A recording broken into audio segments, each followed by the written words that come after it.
point in trying to really orient you except vaguely gesture that it's over there.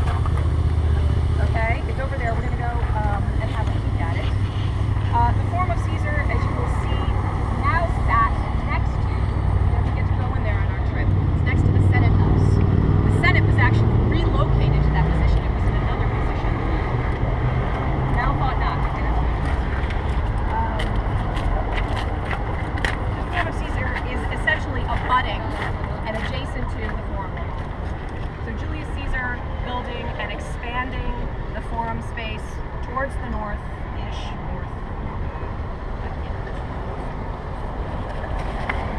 west. The form of the Forum of Caesar is in many ways a durable form, and so it's worth briefly dwelling on what this forum looked like. Large open space, flanked by porticos on 3 sides, probably, and a temple at one end. Look out. Right? So there's not too much of this left. Temple, flanked with colonnades, big open space in the center. This form, it then gets modified and taken up and expanded over the centuries. The next person, and the other thing to note is that the Forum Romanum is on a different axis.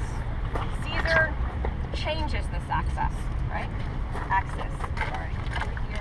Here's more or less the Forum Romanum, different axis. That change of axis is fundamental, and although it will get rotated 90 degrees, it sets in some ways the new axes of these Imperial Fora that will develop then over the next century. Okay? So, in fact, the next project is that of Augustus, who, if you remember from our conversation at the Autopaches, frames himself as Caesar's avenger, his heir. He built a massive forum and perpendicular to that of Caesar, but the forum format, if you like, is more or less the same. Large open space, temple at one side. Here now we have the addition of 2 exedri, these 2 semicircular spaces on either side, and a massive temple to Mars we'll tour, Mars the Avenger. Right? This is Octavian Augustus framing himself as not just Caesar's heir, that is to say, through the connection between these 2 spaces, but his avenger, revenger, if you like. We then have a series of projects which radiate out that direction towards, too bad, towards Cosmas and Damian, which is Urbanian. These are, begin from the Forum of Augustus, the so-called Forum of Nerva, which was not built by Nerva, but his predecessor, renamed after, is an act of damnatio memoriae. This is a very narrow, long space. It's also called the Forum Transitorium because it more or less continues to act as almost like a street, as a way space, connecting areas that are now in the modern neighborhood of Monti and the Sabura, coming down towards the Forum Romanum, down here to the south. And then the next project is that of the Forum of Peace. This is a slightly different shaped project, very square.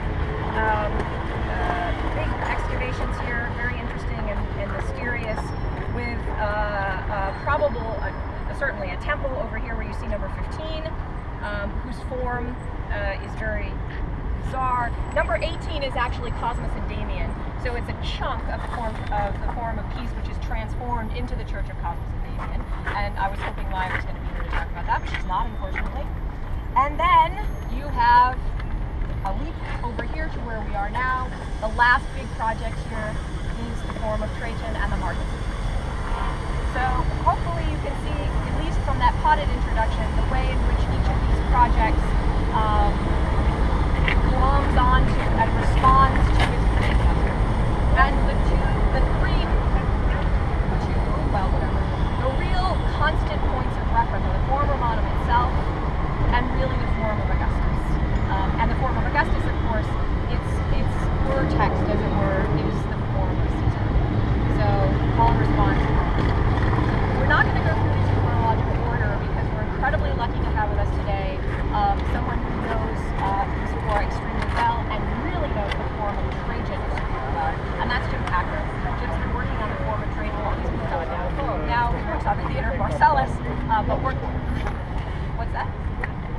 and the Roman Forum,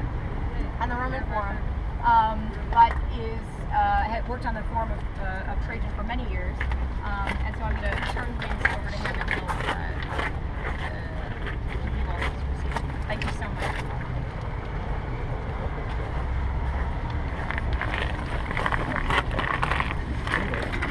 One of the things that I want to add to what Kim was saying is that the truth is that Augustus totally rebuilt the Roman Forum from one end to the other. So when Augustus started his reign, it looked one way, and when he finished his reign, it looked another way. And there was a very odd period, I mean, that one can only imagine, in which there was constant construction going on in that space, one side to the other. And when he finished, the Roman Forum was essentially in the pattern that it was for the rest of its entire history. And the truth is that the same people who worked on the Forum the Roman Forum went then and worked on the Temple of Mars Ulpia and the Temple of Castor in the Roman Forum and the Temple of Concord. So all of these were wonderful new imperial projects which were revealing to the world the new splendor and power of imperial Rome. And that's what Augustus had in mind.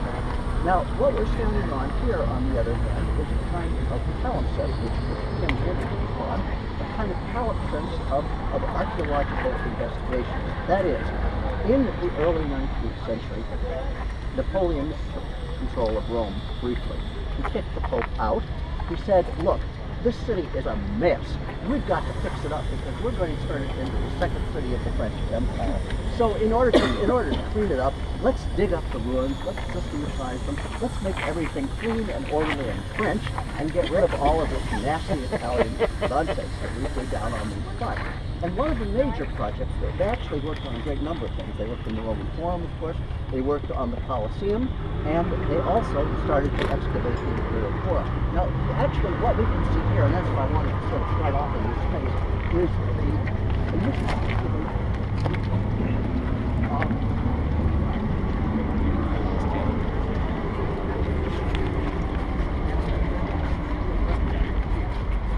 If you take out this extension, which is that extension right there, we are looking at something of what the French excavated in the early 19th century.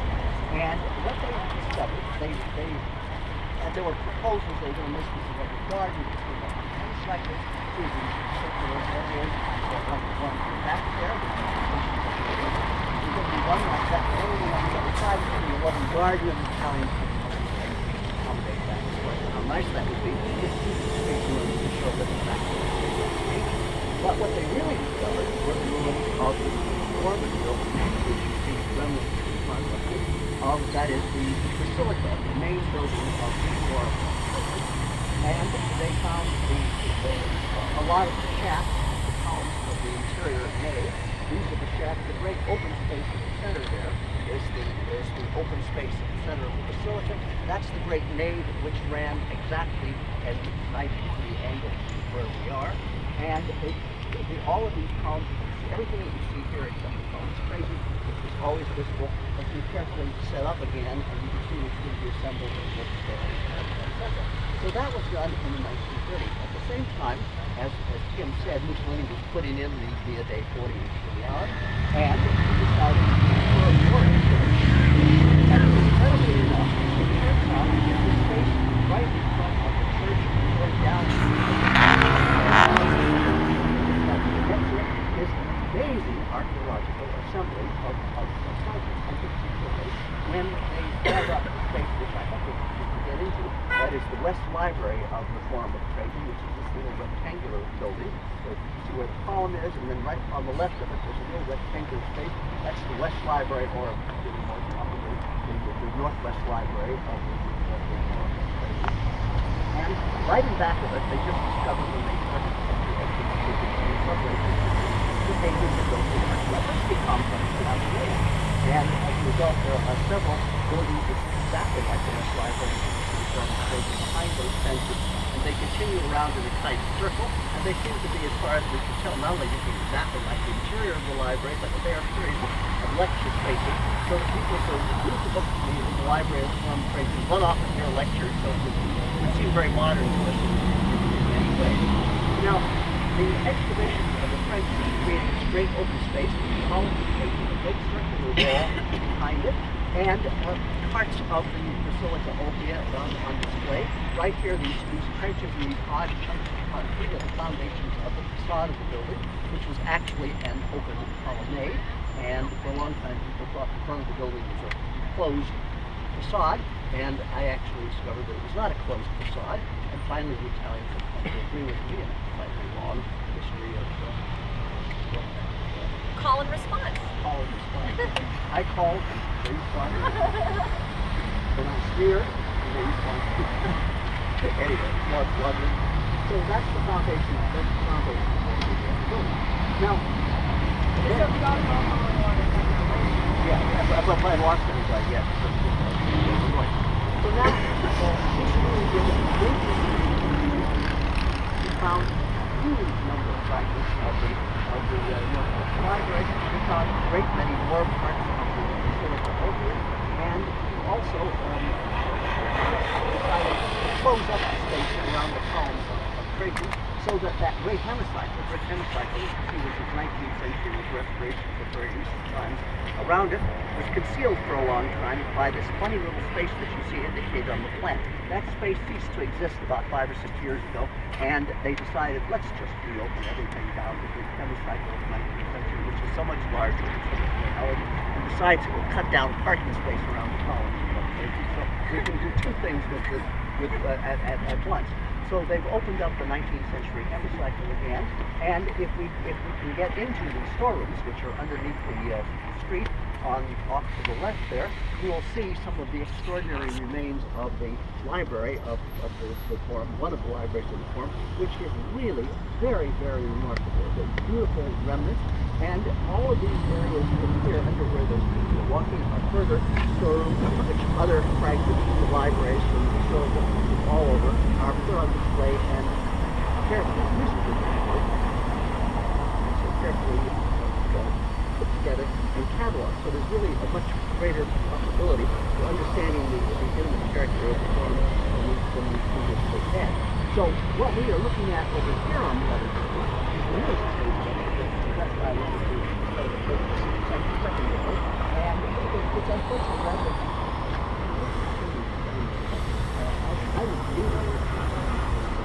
you know. I know. Damning things about Levis. The foundation, these are the concrete foundations for the pavement I thought, for example, when I studied the demonstration that it ran down a line with the fortress of the elaborate fortress of the Ulpia. It turned out that there's no space in the pavement for such decoration. So we now think there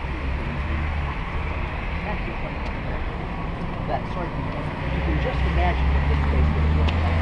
Great colonnades on each side, blinding white marble, and then August's sun going down. It must have been just unbearable. So there had to be some means of shade and breaking it up, and so I still think it was probably being so not so very cheap. In any case, this is the Forum of in front of us. And those walls in the background, which is what Tim was worried about, are actually the walls of the later buildings that were constructed in a whole series of times, most of them about the 16th century forward, when the whole area began to be built up again on top of, some of them are earlier than that, but they are built on top of the remains of the Forum of Trajan.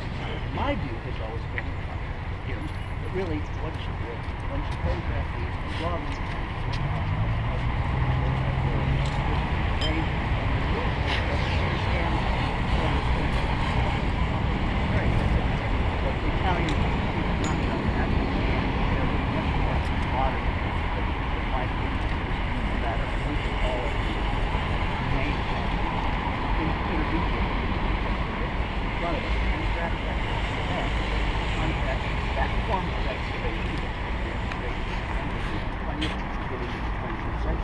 with the more classically oriented excavations which occurred in the 19th and early 20th century.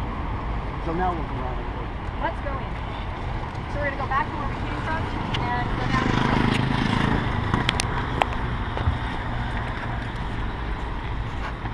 that you can actually see the rest of the Forum, and we'll get back to the column in just You have a reconstruction, which Jim doesn't probably agree with, but Now, if you look at this reconstruction, where we are at the moment is approximately in the middle of this long building, which was the Basilica Ulpia, the great basilica named for Trajan's family. This was the grandest and largest building of this forum. And that building, it was necessary really to go through that building, and I've got to say a little word about the way that this reconstruction looks. It ends with a peculiar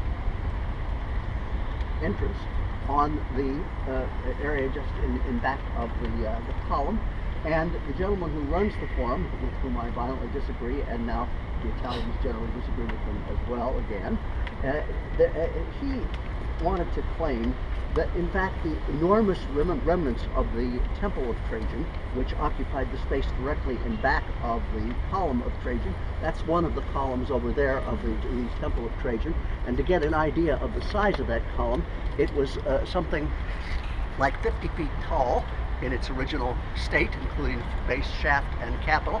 Capital is right in back of the shaft there. It was an enormous building, but also to give you some measure of the size of it in reality, if you go down and look at the, well, you may not be able to see them very well at the moment, the remnants of the Temple of Mars Ultor, it was exactly the same size. One of the things that the designers of these projects did was to replicate dimensions from one project to another, because why not? If they showed the dimensions of the buildings were the same, somehow they would indicate the close identity of these structures with one another.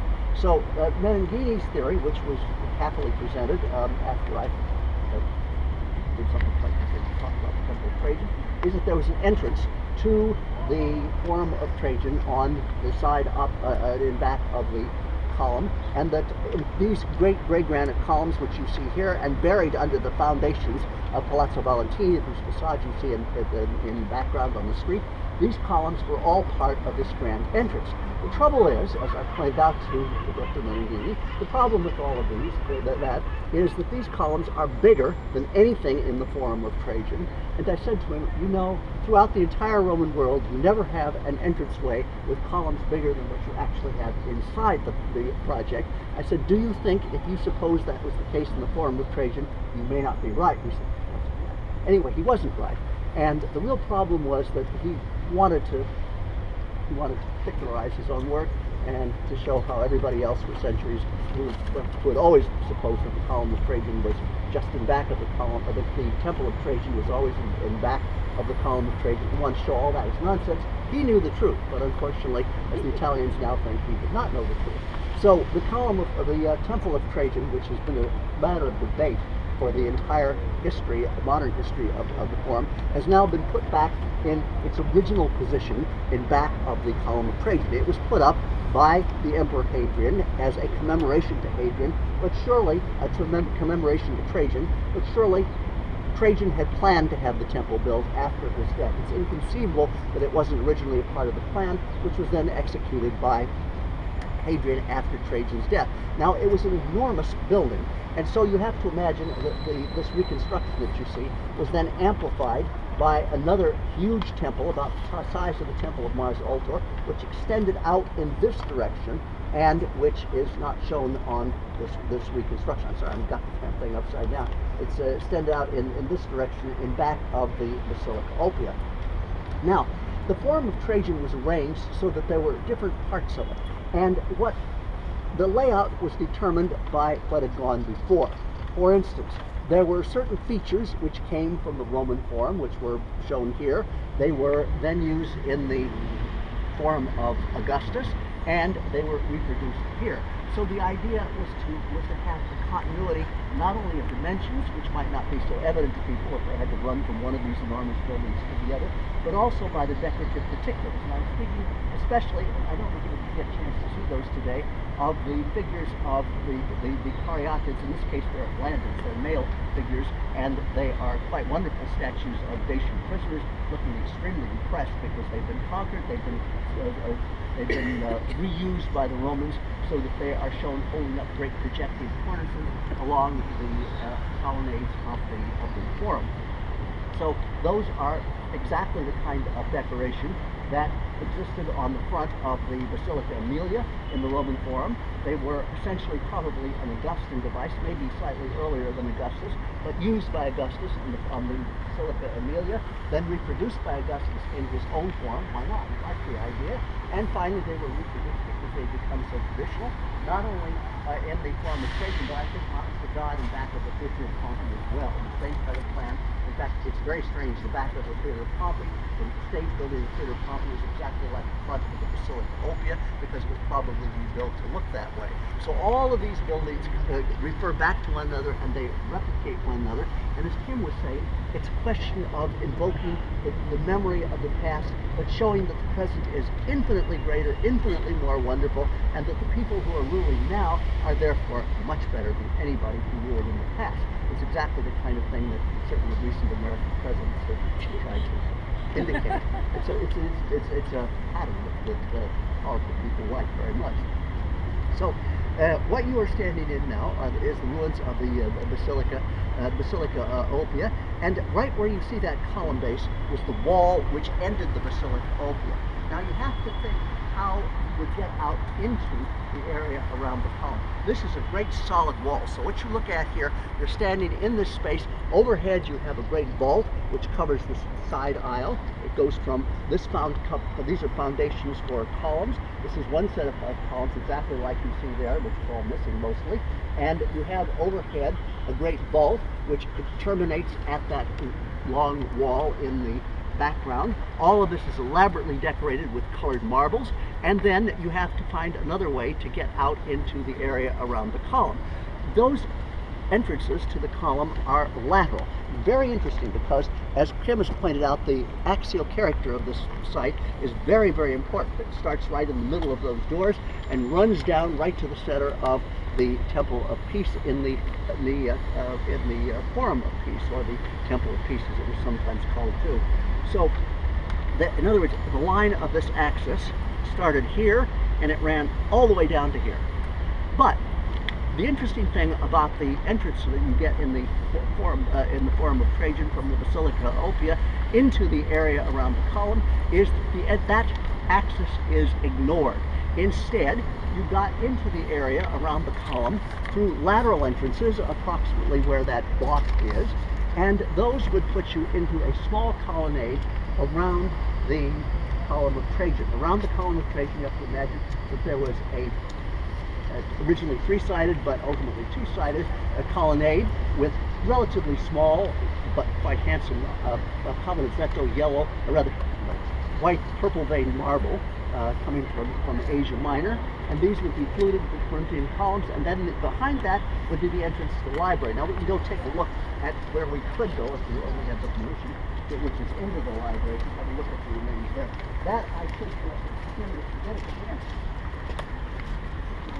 I'm right here.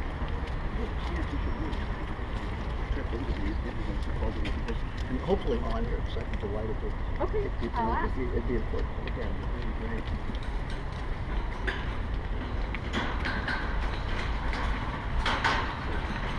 Through this entrance, you get into the West Library, and you can see all of the architectural elements which were found in the 1930s and have been partly reassembled for you to understand what the character of the space was like. Essentially, it was a rectangular room with a statue on one side, and here again there was a big debate between Menengini and me, because we thought that the space was probably an enormous growing vault, and the reason for that was that allowed light to get into the library, so that the library, which was essentially used during the day, would be brightly lighted at all times. Menengini said, no, there was just a flat ceiling, you see, and he's done a video already. He's done an image done with computers showing what that would look like, and it's perfectly ghastly. The whole space is dark. You really can't see a thing. It's obviously not the way things work, and I say that because during the new excavations for the Athenaeum, beyond this library and under Piazza Venezia, they have discovered now that the buildings down there were probably all groin vaulted, just as I thought the library was. Furthermore, inside this library there are actually pieces of fallen vaults. And Menengini said, yes, but those you see come from the side aisles of the Basilica Aemilia. I said, look, vaults don't move around, they fall, and unless people want to pick them up for some reason to look at stuff under them, that's where they stay. They fall and they stay there. So it's very likely that these were big vaulted spaces like the buildings in the Athenaeum of Hadrian. So you could get into these libraries through colonnades, and then you would look out and you would see this enormous column. Now, the point about having the libraries here, and perhaps some of the access features to the Temple of Trajan beyond the column, is so that you can get up and begin to look at all of that wonderful carving that goes around the outside of the column of Trajan. That, naturally, is the story of Trajan's wars in Dacia. That is essentially modern Romania. All of these reliefs, which are really quite spectacular in character, were probably colored in one way or another. The details were picked out with little gilded points of bronze for the spears and the other elements related to the soldiers' costumes. So the whole thing was extremely spectacular. There were 4 eagles at the corners of the column base. As you see, they still survive. At least one of them still survives in place, and they held up great wreaths of victory wreaths, which are suspended along the side of the columns of ribbons. All of that would have been painted, the ribbons below the eagles, all of that would have been painted and brightly visible to people down in this area. Then you could get up on the structure of the libraries and look more at the character of the reliefs. There were probably ways, about where the street is up there would be the height of the podium of the Temple of Trajan, and those colossal columns on top of it. So you'd have another means of getting up higher and higher and looking at these reliefs as you would go around. Now, it'd be really impossible to go from one of these buildings to the other at an elevated space to be able to follow the reliefs, but you would get a sense that these reliefs are explaining what the character of the war in Dacia was like and how Trajan managed to get the funding. It's a magnificent story about how you get funding for the construction of this enormous forum. Now, there are 2 parts of the forum, one of which I'm going to talk about and one of which Kim may talk about, and that is the formal space of the basilica. On either side of the forum, there were wonderful colonnades decorated in very similar fashion to the colonnades in the Forum of Augustus. That is, columns in front, then marble-clad spaces, long walkway, and behind those spaces there were semicircular. You can see here on the plan. Behind those spaces, there were semicircular rooms, which were used as lecture halls, as assembly places, spaces for the imperial officials to hold legal cases and the like. And then there was a great blank wall, which you see here in black. And behind that wall, which was completely without any kind of opening, behind that wall there was another little street, the curved street that ran around, and then you were in the area, the second area of the forum, which is the probably not commercial area, but at least one can call it an official area of the so-called markets of Trajan. Now, the interesting thing about the markets of Trajan is it seems to be composed of a series of rooms. That is, they all look like shops. They have wide entrances like shops. They have little windows above the doors that make them look like shop entrances. But probably these were, they may have, some of them in fact may have been shops, but there may also have been a lot of government activity in this space, particularly because in the upper stories of these rooms there are not spaces like that, but rather enormous, wonderfully spaced apartments with views out over the Forum of Trajan. You can just picture the people who are running the place sitting there at their office desk looking out over the Forum of Trajan and worrying about all kinds of financial problems, A and B, to keep the damn thing running. So that was the main section, which was different from the grand imperial part. And the last thing which particularized the forum was an enormous arcade, an enormous triumphal arch, I should say, down at the end opposite the column of Trajan. So you can see it down here. It's indicated by a series of dotted rectangles. There are inkling reconstructions of what that looked like. Boy, are they wrong. But the trouble is that Menengini's never published his excavations of that area, so I can't pinpoint the way in which they're wrong. I have a pretty good idea of why they're wrong, but he probably doesn't show them quite correctly. But anyway, a great triumphal arch there, an arch anyway, even if not triumphal. And behind it, there was a little there was a little space which doesn't It's not show. on here.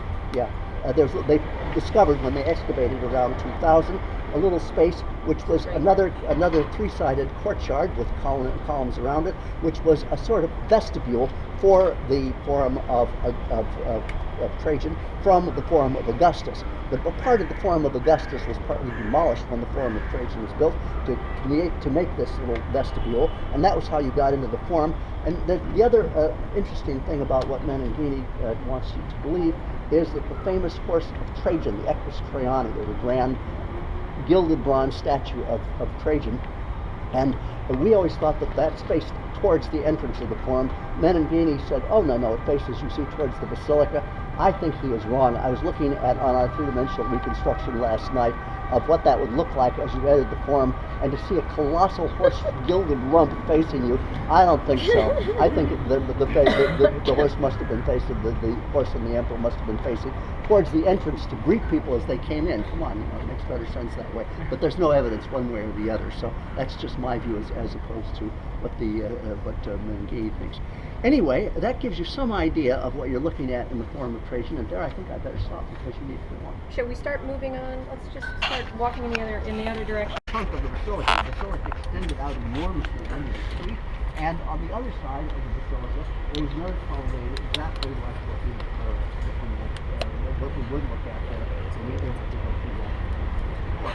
Now maybe the garden was better because the archaeological.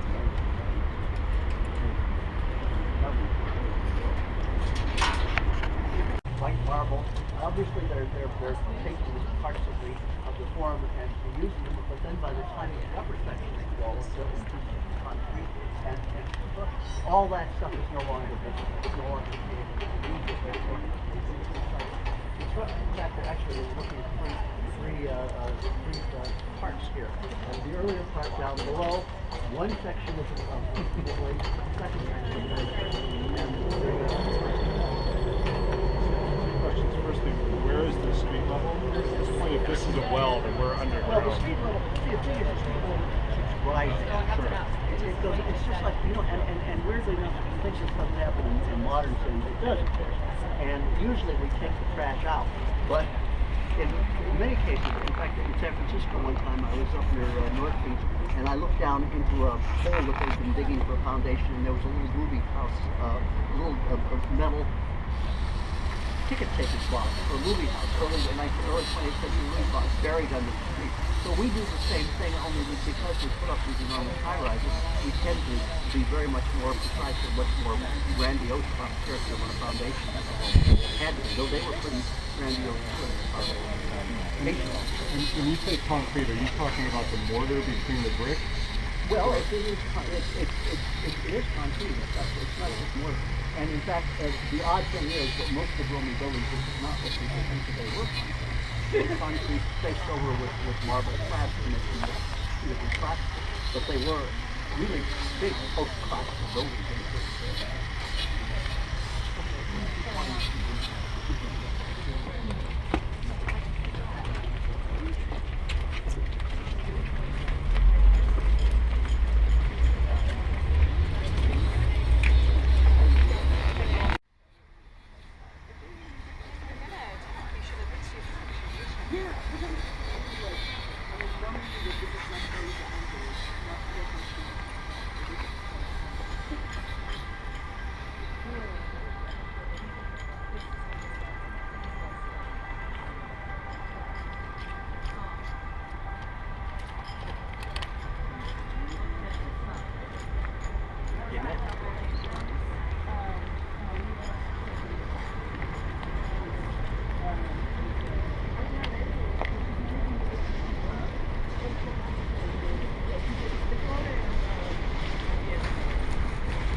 Go down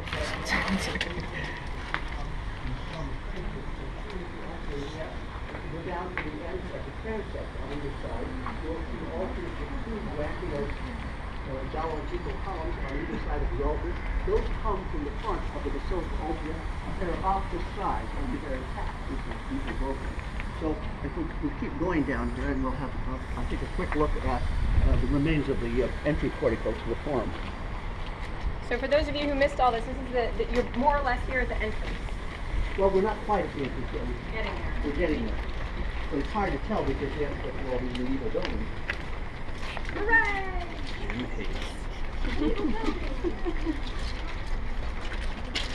There's a pillar in the middle. Thank you. I mean, the city that you walk through today, right? And you actually get to see and dialogue. It's facing the wrong way. It just looks goofy. Just looks silly. Sometimes I'll show you up there. I'll show you this image that I was looking at last night. It's really tall. That great big horse from certain, no. I know, there's just no way. It looks Yeah.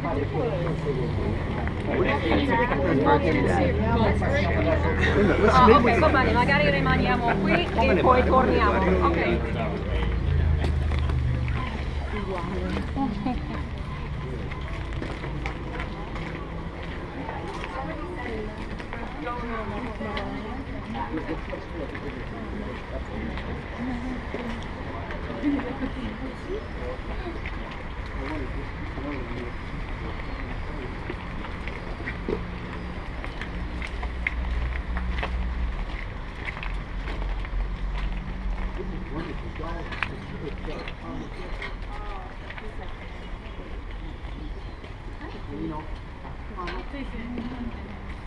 And this is just wonderful, folks. I don't know if you can actually see it, but take a look at this.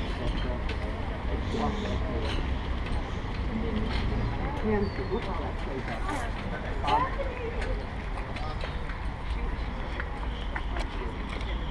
As the aesthetics of a figure skating. Well, I'll wait. Where is Stephanie?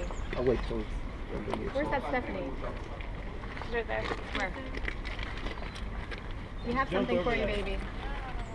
Oh, you got me yelled at.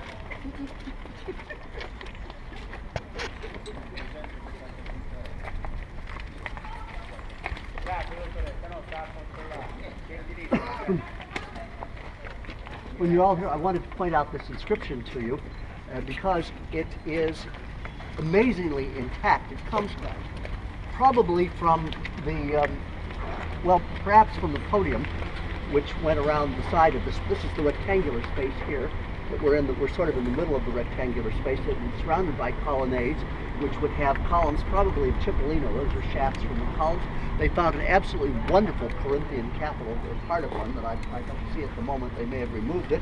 And they also found this inscription. And the wonderful thing about this inscription is that it gives pure evidence for the original character of such inscriptions, because not only is it very fine with the letters deeply engraved into the marble, but the letters, the engraved parts of the letters were filled with gilded bronze, so that the entire inscription was in gilded bronze, and one little piece of the gilded bronze survives there. The little triangle that you see between the, it says, the second part is probably Trajan or something like that, and there's this little inverted rectangle filled with gilded bronze, which is the only feature of the original inscription that actually has survived. But that it does survive shows very clearly how these inscriptions were treated. And you have to imagine all this white marble with flashing gilded bronze statues on top of the building. It was very, very spectacular. Actually, it looked better than what Hollywood usually thinks ancient Rome looks like. But people have said to me for years, didn't ancient Rome look just like the Victoriano? And I said, no, it didn't look like that. But anyway, it was probably a little more splendid than that, but very, very flashy and quite simple. This is not similar. So anyway, this is the entrance to the Forum of Trajan. Beyond and behind all those supporting walls lies the Forum of Augustus, and this partly took the place of one of the hemicycles in the side colonnade of the Forum of Augustus. So just to point out where you are, we now have to go back. Just to point out where you are in case you're lost.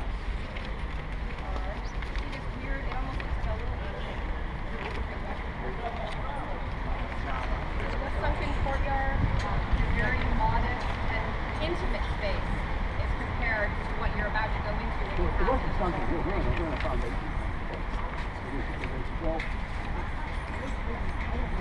I mean, because we're in the foundation tradition, so the structure on either side are raised above us and steps point up to it. So that, and you can see some of the original paving right there. Beautiful Asano and Chipping activity. But the Meneghini's done drawings of it, but as far so far he hasn't actually published the excavations of it, so it's a little bit hard to Can everybody take a picture of this for me? I don't have my camera.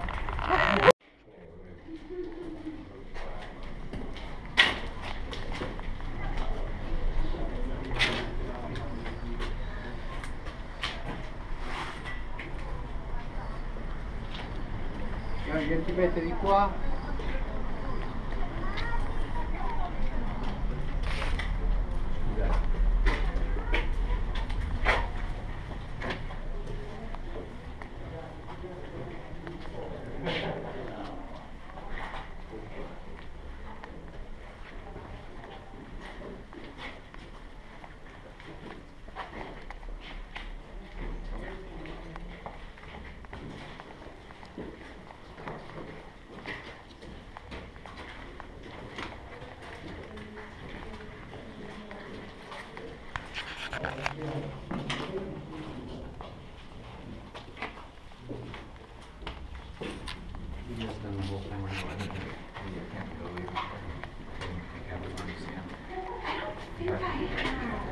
I don't think I have. So you go to the Capitol Museum, we'll see that eaten. And you burst out and look over the front. It's amazing. Yeah.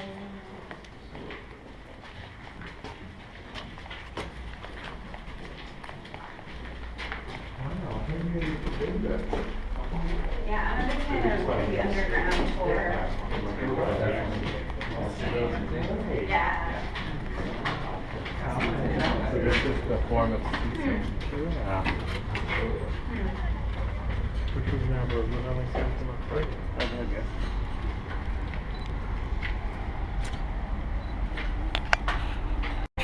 And they've now landed you in the Forum of Caesar. And so who can tell me where we are? Architects? Are somewhere between Bravo, exactly. You see there, okay, you're looking at the Forum of Caesar. And this was Jim's point about the temple of Trajan. These fora all have temples. It is part of their character. It's a package. And it's a package which is begun in this forum. So the idea that Trajan's massive forum wouldn't have had one is ludicrous. Hence Jim's long-standing argument with Roberto Meneghini as to the nature of the temple that was associated with that complex. In this particular case, if you look on this plan, here's the Forum of Caesar. Here's the temple right here, which we're standing just on the other side of. And you can see these little dots, which are those three columns. Has everyone got it? And then a series of piers and substructures on the one side, which are over here. Much of what you were looking at is actually rebuilt when the Forum of Trajan is built. And this is interesting. In part, this was because this place was in bad shape. This is the oldest of the Imperial Fora, and it's 100 years old, or a little older by the time the Forum of Trajan is built. In other words, there's need for these repairs, but of course, in building this massive forum, which trumps all further forums, the reference is again through Augustus to Caesar to the Roman Forum. And so in rebuilding a lot of these spaces, it's reaffirming those kinds of connections. And of course, this was adjacent. These two fora were sort of kitty-corner adjacent. This is a forum which is built, it's actually vowed by Caesar. In, again, military, victory, right? This is vowed by Caesar. If he should beat Pompey, he's going to build a temple to Venus. Ultimately, the temple that is built is to Venus Genetrix, the Venus, the descendant, the mother goddess of the Julian gens, his own family. It's hard, I think, and Stephanie can enlighten us a little more here. in some ways, to recognize and to appreciate the kind of radicalness of that gesture at that moment, which is to make hugely monumental and materials which are just really starting to be used, marble from Luni, that I'm building this temple to my goddess ancestor. By the time, of course, we get to Trajan, the temple of the deified Trajan, these kinds of connections between what are now emperors and deities have become, there's a kind of rhythm to them, even if they're still a little messy. In the time of Caesar, this was a radical gesture. According to some, this is the gesture that finally got him in deep doo-doo. Yes?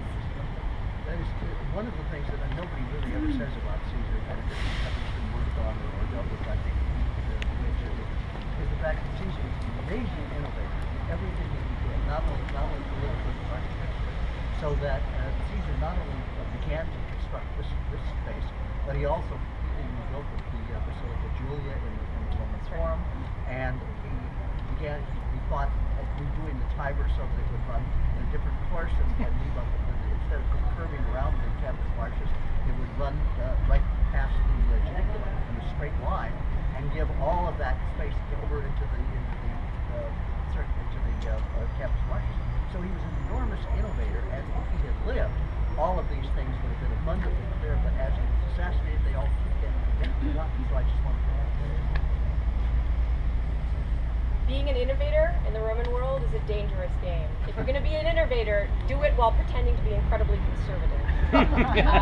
It's also something very common in American politics.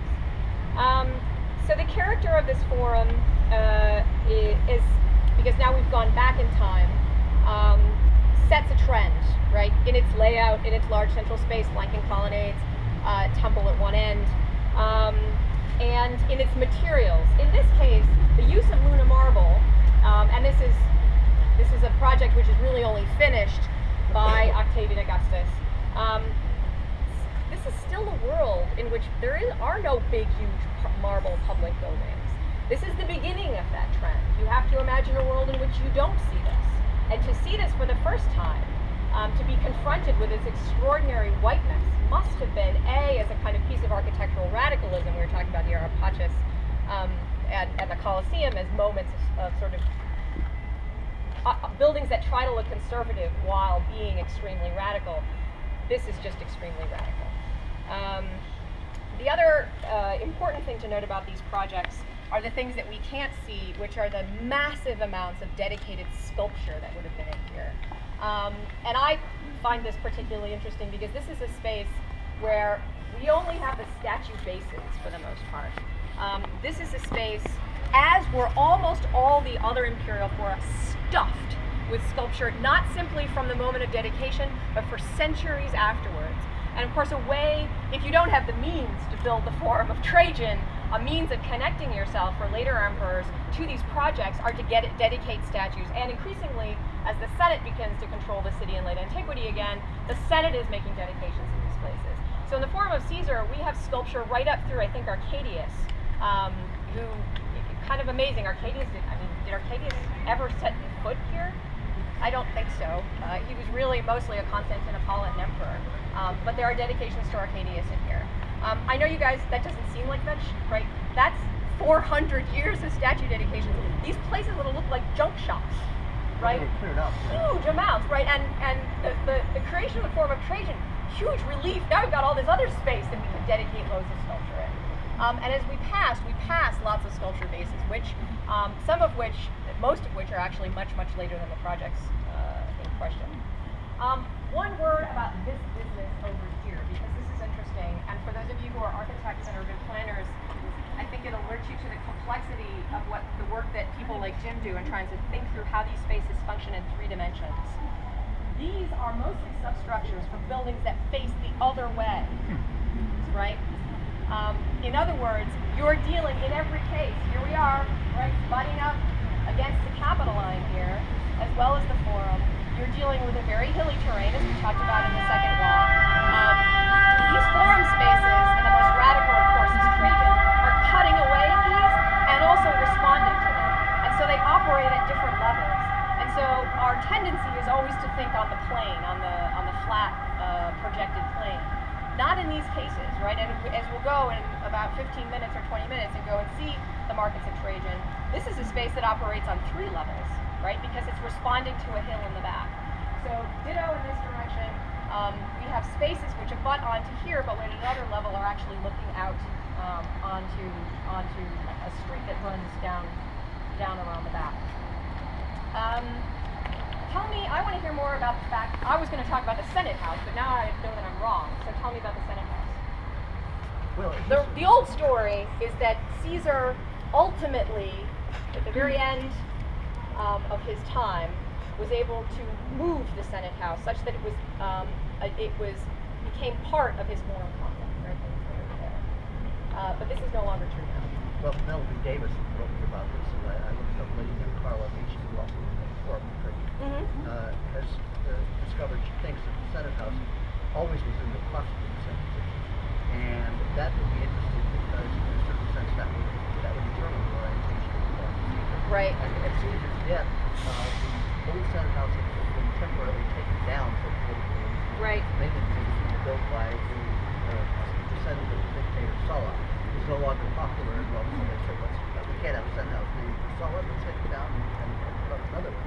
So first they put up a temple, which in its turn was taken down, and then they decided they were going to destroy the Senate House, and Caesar had, it's really not clear how much Caesar had done by the time of his assassination, but he clearly expressed that he was going to start the project and he perhaps started it, and it was underway, and then the question after he died, the Senate said, let's rename it the Curia Hostilia, which was the name of the old Senate House, and Augustus said later on, no, let's call it the Curia Julia, my favorite name.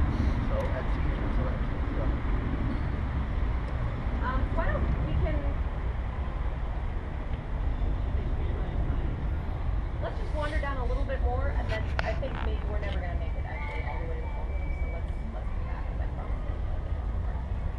So let's wander down a little bit farther, and then we'll turn around and come back. And in doing so, you'll be able to see how this space is relating to the form of honor.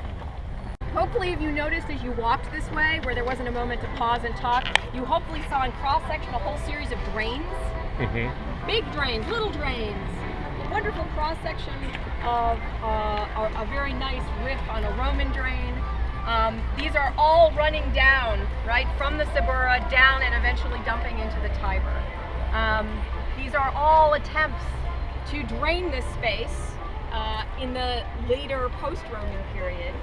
By many accounts, these spaces, particularly the area of the Forum of Trajan, the markets of Trajan, have become swamps. They were, as they sit at the bottom of the hills, they were collecting water. And as the excavations that have taken place here have shown, these are areas which in many cases took advantage of this fact and were used for agriculture. So wonderful evidence from around here for vineyards going in, and for domestic architecture for houses. You guys walked through some of those medieval houses that go right through the Renaissance when we walked through that labyrinth in the Forum of Trajan. Here are some that are sort of been cleared around, and so you can actually see them. These are 9th and 10th century houses, right over here to my right. And you can see a reconstruction of what one of these houses might have looked like. These are aristocratic houses. And what's interesting is that we don't see these. We stopped seeing them in about the 6th century, and we don't see them again really until the time of Charlemagne. And this is not the only place this happens. This is the same pattern you see in lots of other cities. There's something that happens in the Carolingian period. It is often called the Carolingian Renaissance. This is a naughty word that we don't use anymore. However, what there certainly is a renewed idea in the city of Rome of using building to express yourself, which is not something people had. Houses, obviously, but they didn't build houses in a kind of monumental form. I know this doesn't look very monumental to you. I know you're like, yeah, whatever. Trust me, by early medieval standards, this is super posh. Living is now on the 2nd floor, what Americans would call the 2nd floor, what Europeans would call the 1st floor. So people don't live on street level universally now. They live 1 floor up. Lots of discussions for the reasons for this. In this case, because of all those drains, you really can see the perils of living on the ground floor. You get flooded out all the time. And of course, you are living with your animals. Much nicer to be slightly away from them. If you can. The houses that I dig up, there's no separation. Like you cuddle up with your sheep. They're warm, they're fuzzy. Anyway, you can take that image as far as you want. In any case, this is an aristocratic house in that both it has 2 stories. 2, it has a kind of wonderful arcade that you see here. You can see the remains of a medieval street. The street grid, right, completely changed now, no longer following the old Roman street grid. As we discussed when we went to the Colosseum, there are new streets that run right through the Colosseum as well that they found in the new excavations. And so monuments become not only spaces for private use, for domestic architecture, for agriculture, they also become passage spaces in ways that they weren't in the Roman period.